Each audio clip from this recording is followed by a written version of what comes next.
Productions.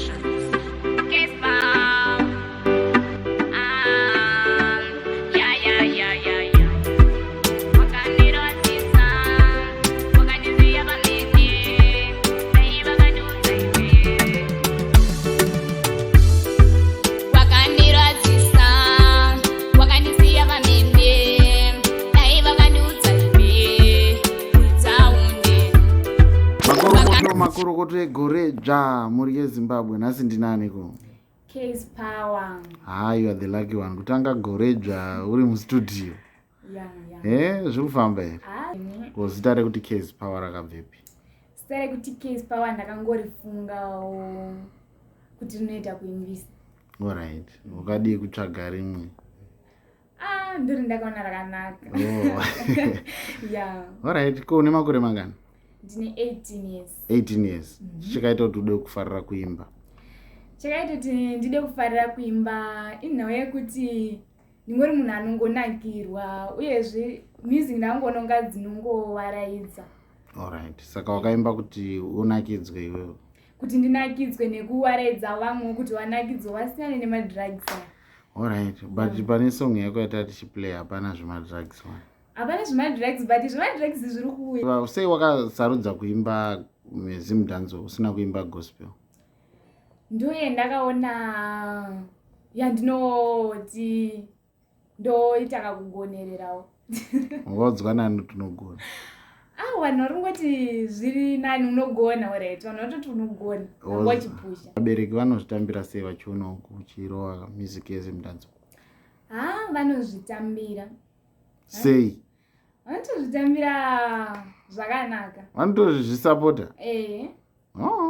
Ko vamwe vanhu vezimdanzo vanoimba vanenzi havana unhu, vanenge vachingoda zvenoise, munotiwo kudii nazvo? Zvinosiyana nevanhu. Ndiri kutokutyai kuti munogona kunditema nemakeni so izvozvo. Hakana. Kuti manzi muyaitite collab, munodaita collab nani? Kanzi newaimba wakawanda. Alright, vanani? Sudana Nisha T na Holy Ten. Alright. Sudana Nisha T's. Okay, alright. Ndiye anokuinspire? Gender ifi. Alright. Manake.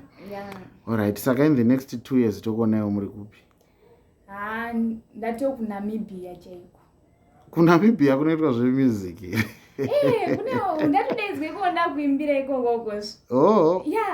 Alright. Ko music yenyu mukumboendesawo here kumaredhiyo? Kuti muringochengeta?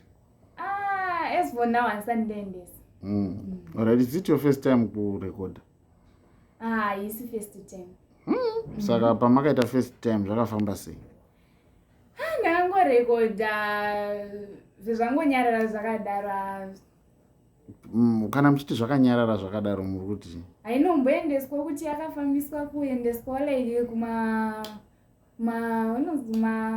Diamond FM toti maredhiyo zvotobva zvatondivhiringa kuti saka tiri kuendepi tichibvepi tombosvika pakutomboneta akati pamwe hazvisi zvangu. Alright, noti mune maona kuti hapana kwazviri kuenda. Alright, ko pamavidhios muchatirongera we? Mavidhiyo ndichavaita. Uri?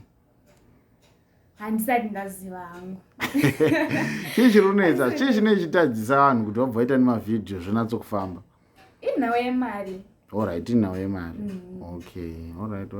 Otherwise zvimwe zvinenge zvakatorongeka. Zvimwe zvese zvine zvakatoronga. Talent rakatozara. Alright, ko vanenge vachida kubata vanokubata sei? Vanenge vachindondibata vanondibata paWhatsApp panhamba dzinoti 077 612 4486. Okay. Manake isusu tichaita make sure kuti maenda paredhiyo maitwa interview mapushwa ndokuti musaneta ndi